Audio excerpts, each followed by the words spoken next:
देश ही नहीं बल्कि दुनिया में भी चर्चा मोदी की अगुवाई में बीजेपी की जीत की होने लगी। अमेरिका में न्यूयॉर्क टाइम्स ने लिखा, 3 बड़े राज्यों में जीत के साथ पीएम मोदी का भारत में दबदबा बढ़ा है। ये नतीजे लोकसभा चुनाव के लिए फायदेमंद होंगे, मोदी मजबूत स्थिति में है। ब्रिटेन के बीबीसी ने लिखा है, बीजेपी ने 3 राज्यों में जीत हासिल की है, फायदा मोदी सरकार को आगे मिलेगा। देश का मूड उन्हें लगातार तीसरी बार सत्ता में वापस लाने का है। रॉयटर्स, जो कि ब्रिटिश न्यूज एजेंसी है, उसने भी लिखा है, 3 राज्य चुनावों में अप्रत्याशित जीत के बाद मोदी अजेय नजर आ रहे हैं। नतीजों ने विपक्षी पार्टी कांग्रेस की मुश्किलें बढ़ा दी हैं। रूस की मीडिया रशिया टाइम्स ने लिखा, मोदी की पार्टी भारत के प्रमुख राज्यों में चुनाव जीत गई है। तुर्की के सरकारी मीडिया टीआरटी वर्ल्ड ने कहा, 3 राज्यों में बीजेपी की जीत नेहरू गांधी परिवार के राहुल गांधी के लिए एक बड़ा झटका है। कार्यकाल के 10वें साल भी प्रधानमंत्री मोदी बेहद लोकप्रिय है। दुनिया की सुर्खियों में मोदी की जीत के चर्चे हैं। संसद के शीतकालीन सत्र के पहले दिन जब नरेंद्र मोदी सदन पहुंचे तो बीजेपी सांसदों मंत्रियों ने 2 नारे लगाए। पहला नारा, तीसरी बार मोदी सरकार, और दूसरा नारा, बार बार मोदी सरकार। इन्हीं नारों के साथ आगे फिर विपक्ष के नेताओं को भी आप सुनिए।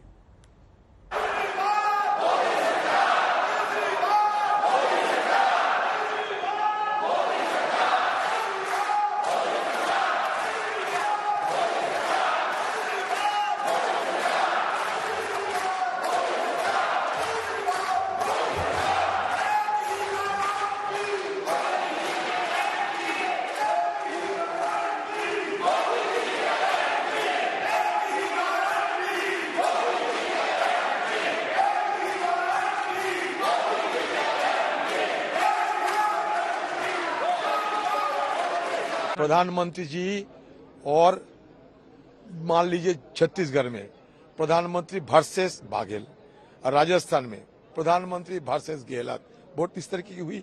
हमें पहली बार देखा कि दिल्ली छोड़ के देश के प्रधानमंत्री गांव-गांव भटक रहे हैं चुनाव जीतने के लिए, ये भी देखा है। बीजेपी जो कह रहे हैं प्रधानमंत्री के अलावा उनके पार्टी का कोई है ही नहीं, तो क्या करे। एक ही मोहरा है प्रधानमंत्री और मोदी जी, और मोदी जी की तिलस्मी पे चलने वाला पार्टी है। तो ये बीजेपी की जीत नहीं, मोदी की जीत है। ये बीजेपी अगर माने तो ठीक है। ये ना आरएसएस की जीत है, ना बीसी की जीत है, ना बीजेपी की जीत है। वो मान ले कि मोदी की जीत है। मोदी मैजिक है जो चल गया है। एक मिनट से इधर कैमरे की तरफ जाता वो चली जाता। मोदी मैजिक है जो चल गया है। एक मिनट से इधर कैमरे की तरफ जाता वो चली जाता।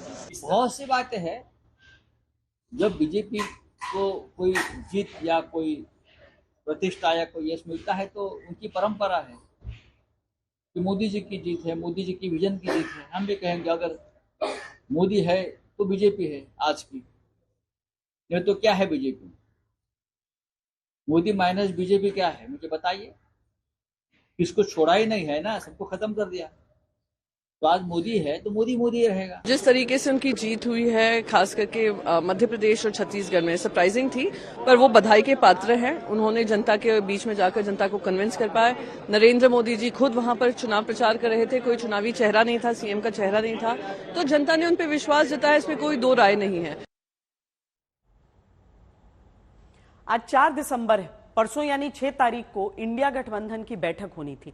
चर्चा यह चली कि कांग्रेस ने इन चुनावों में सोचा था कि जीत हासिल करेंगे, फिर गठबंधन की बैठक में अपना हाथ ऊपर करके बात सहयोगियों से करेंगे, लेकिन अब बाजी पलट गई। इंडिया गठबंधन के 4 बड़े दल अब तक कांग्रेस की हार के बाद उसकी नीति, नियत और सोच पर सवाल उठा चुके हैं। कांग्रेस को गठबंधन के साथी नेतृत्व क्षमता की विश्वसनीयता को लेकर सवाल उठा रहे हैं। प्रधानमंत्री मोदी इंडिया गठबंधन को घमंडिया गठबंधन ही बोलते हैं और अब कांग्रेस के ही साथी दल कांग्रेस के दंभ पर सवाल उठाने लगे। चौथा घेरा इस बात का है कि कांग्रेस सीट शेयरिंग में अब भी नहीं सुधरी तो नुकसान होगा। 5वीं अहम बात, कांग्रेस को दूसरे दलों के नेताओं का सम्मान न करने पर साथी घेर रहे हैं। ये आपसी समझदारी नहीं बन पाने का नुकसान भी कांग्रेस को। 4C किए थे वो, कांग्रेस ने अपने बिग ब्रदर एटीट्यूड के चलते लूज कर गए। चुनाव जीत लेंगे और ग्लोरी किसी के साथ शेयर ना हो पाए, इस दंभ ने कांग्रेस पार्टी को पराजित किया। डबल स्टैंडर्ड पॉलिसी है कांग्रेस का। अपने सहयोगी दलों के बड़े नेताओं को टारगेट करेंगे, उनका अपमान करेंगे, तो अपने नेताओं का क्या किया? अपनों की नसीहतों वाली कड़वी दवाई भी कांग्रेस को पीनी है। 4 राज्यों में हार के बाद 6 दिसंबर को जो अगली बैठक इंडिया गठबंधन की होनी है, उससे पहले अपना हाथ ऊपर रखने की सोचने वाली कांग्रेस को बाकी दल जमीनी हकीकत बताने लगे। ममता बनर्जी की टीएमसी कहती है कि हमको तो पता ही नहीं बैठक कब बुलाई गई। नीतीश कुमार की जेडीयू कहती है कांग्रेस अपने दम्भ की वजह से चुनाव हारी है। नेशनल कॉन्फ्रेंस वाले उमर अब्दुल्ला कह रहे हैं ऐसी हालत में तो 2024 भी नहीं हरा पाएंगे। और अखिलेश यादव की समाजवादी पार्टी के नेता बोलते हैं कि साथियों का अपमान करना अब कांग्रेस बंद करे। क्या कांग्रेस पहले चुनाव जीतकर जो अपना मौका करना चाहती थी, वो मौका अब कांग्रेस के चुनाव हारने के बाद उसके ही गठबंधन के साथियों के पास है? विजय चौधरी, अशोक चौधरी और केसी त्यागी तीनों नीतीश कुमार की पार्टी के नेता हैं। इन्हें एक साथ सुनिए, समझ आएगा कांग्रेस को कैसे आईना देखने की बात करने लगे हैं। ये आपसी समझदारी नहीं बन पाने का नुकसान भी कांग्रेस को ही हुआ है ज्यादा। हम लोग मिलजुल कर चुनाव लड़ें, पहले भाजपा को सत्ता से बेदखल करें और आपस में हम लोग फिर कौन अगला उम्मीदवार होगा या किसके नेतृत्व में लड़ा जाएगा ये तय हो। और विश्वसनीय कौन है कौन नहीं है ये किसी को कहने की जरूरत होती है, ये तो पूरा देश जानता है। कांग्रेस को भी अपनी पूरी टीम जो इंडिया गठबंधन की टीम थी उसको उतारना चाहिए था, तो एक अच्छा कंटेस्ट होता। अगर ममता बनर्जी जाती, नीतीश कुमार जाते, तो ओबीसी, महादलित, दलित के वोटों पे डेंट होता।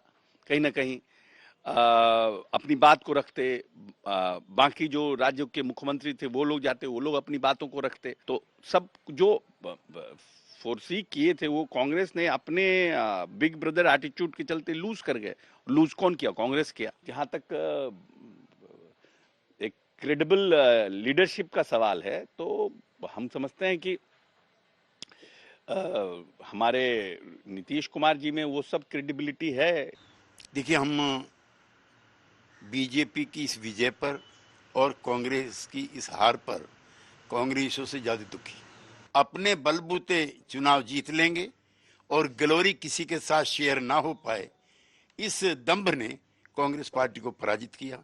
सारे गठबंधन के साथी उनकी मदद करने को तैयार थे, चुनाव प्रचार में साथ देने को तैयार थे। हम लोगों ने इक्की दुक्की सीट मांगी, उस पर भी बहुत ही अपमानजनक टिप्पणियां नेताओं के बारे में की गई। बिहार के बाद बंगाल चलिए। रविवार को नतीजा आने के दिन ही टीएमसी अपना अभियान चलाती दिखी।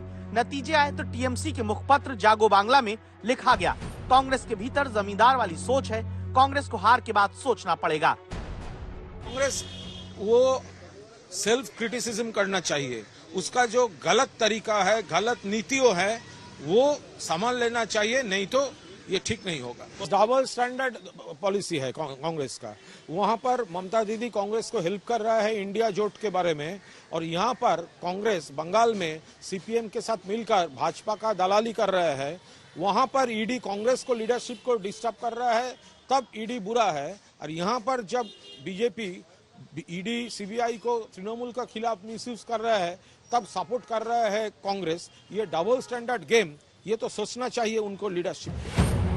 इसका मतलब क्या है? अब लोकसभा चुनाव से पहले अगर इंडिया गठबंधन जारी रहता है तो कांग्रेस के पास राज्यों में सीट शेयरिंग में अपर हैंड नहीं होगा, यानी खुद को ऊपर रखने वाली ताकत कांग्रेस के पास सहयोगियों के सामने नहीं बची है।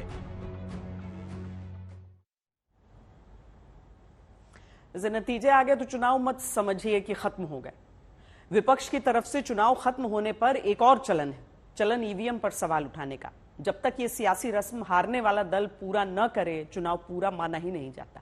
अब यह भी हो चुका। कांग्रेस के महासचिव दिग्विजय सिंह, जिनके राज्य में कांग्रेस एक बार फिर हारी है, वो इस वक्त सोशल मीडिया में पोस्टल बैलेट में कांग्रेस को ज्यादा वोट पड़ने का आंकड़ा गिनाकर सवाल ईवीएम पर इशारों में उठा रहे हैं। समाजवादी पार्टी के अध्यक्ष अखिलेश यादव कह रहे हैं कि अमेरिका जापान में बैलेट पेपर है तो भारत में भी वही होना चाहिए। बीएसपी प्रमुख मायावती ईवीएम पर सीधे सवाल नहीं उठा रही हैं, लेकिन ये जरूर लिखती हैं कि एक पार्टी के पक्ष में एक तरफा विचित्र परिणाम गले के नीचे उतरना मुश्किल है।